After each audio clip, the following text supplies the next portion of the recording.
اس قادری غلام سے فرمایا اپنے مرید سے، بیٹا جانتے ہو وہ کون بندہ ہے؟ اس کی حضور نہیں جانتا۔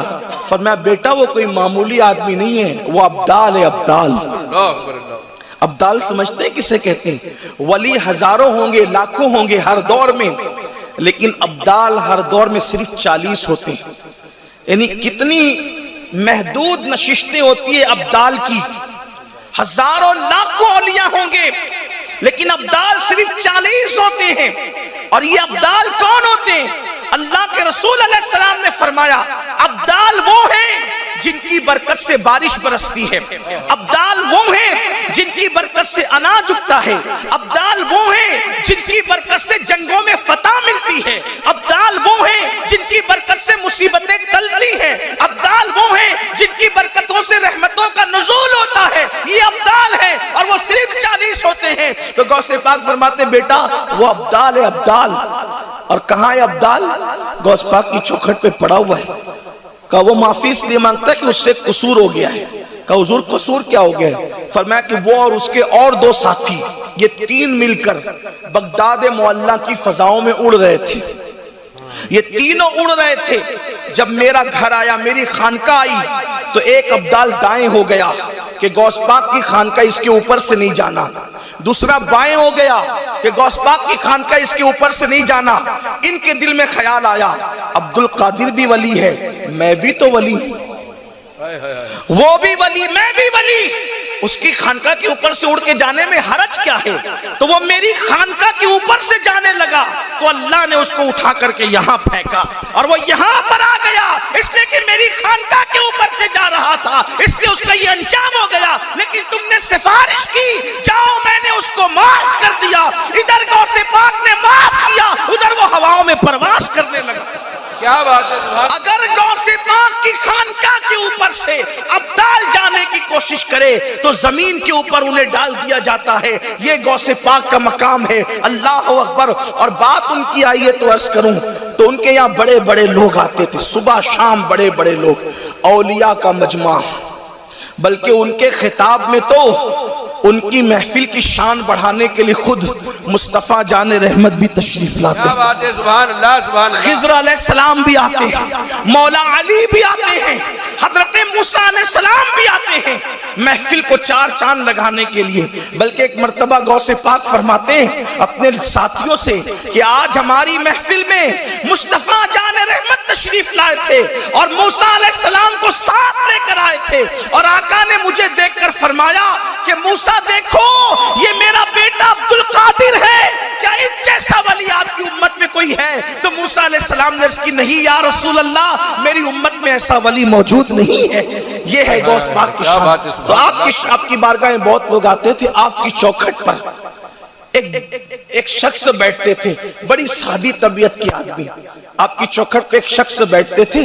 ان کا کام تھا، ان کی ذمہ داری تھی، ذمہ داری یہ تھی کہ جو غوث پاک کے مہمان آئیں اس کو استنجا کے لیے لوٹے میں پانی بھر کر کے دیں، ان کو وضو کے لیے لوٹے میں پانی بھر کر دیں۔ دیکھو غوث پاک کی چوکھٹ پہ بیٹھا ہوا کتا بھی ہمارے نزدیک قابل احترام ہے۔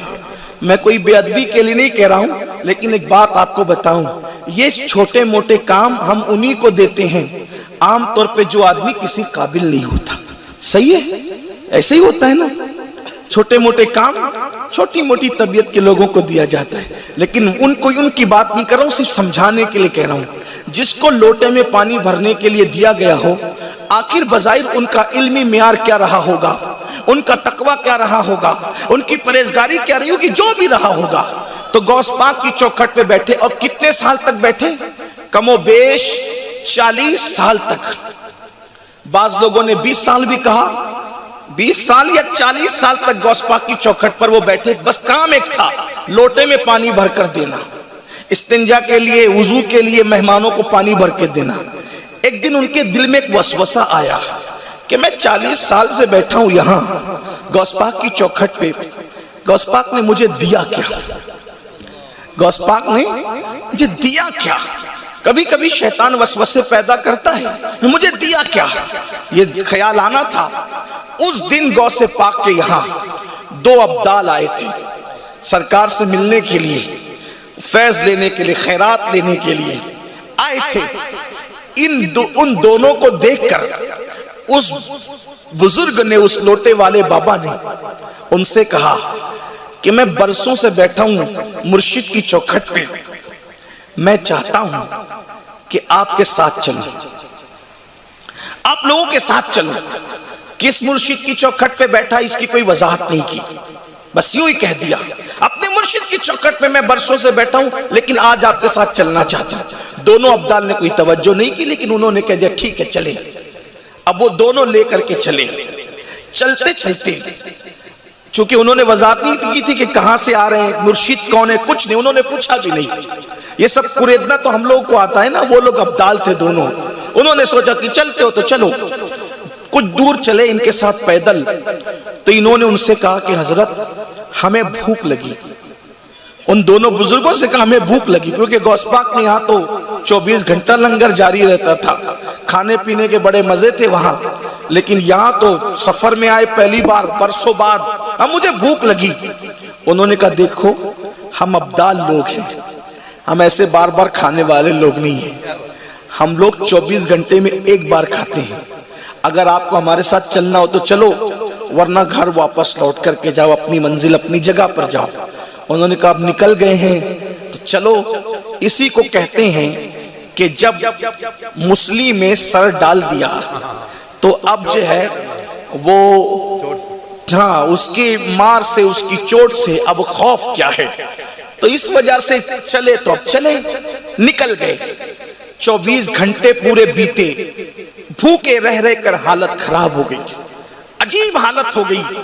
24 گھنٹے کے بعد پھر کہا رحم کرو بہت بھوک لگی ہے، تو وہ ایک جگہ رکے، مصلی بچھایا، 2 رکعت نماز پڑھی اور دعا کی، تو 3 پیالے اور 3 روٹیاں آسمان سے زمین پر آئی، ایک ایک پیالہ تقسیم کیا، ایک ایک روٹی لی، تینوں نے کھا لیا، بڑا مزہ آیا، بڑا مزہ آیا۔ لیکن پھر آگے بڑھے، پھر اب ذہن بن گیا کہ 24 گھنٹے بعد ہی کھانا ملے گا۔ پھر 24 گھنٹے گزرے، انہوں نے پھر کہا بھوک سے برا حال ہے، کچھ کھلاؤ تو صحیح۔ پھر دوسرے نے مصلی بچھایا، 2 رکعت نماز پڑھی، پھر دعا کی، پھر 3 کٹورے 3 روٹیاں آئی، تقسیم ہو گئی، تینوں نے کھایا۔ تیسرا دن آیا، پھر کہا 24 گھنٹے ہو گئے، بھوک سے برا حال ہے، کچھ کھلاؤ تو صحیح، کچھ پلاؤ تو صحیح۔ تو ان دونوں نے کہا دیکھو یہ ہمارا اصول ہے،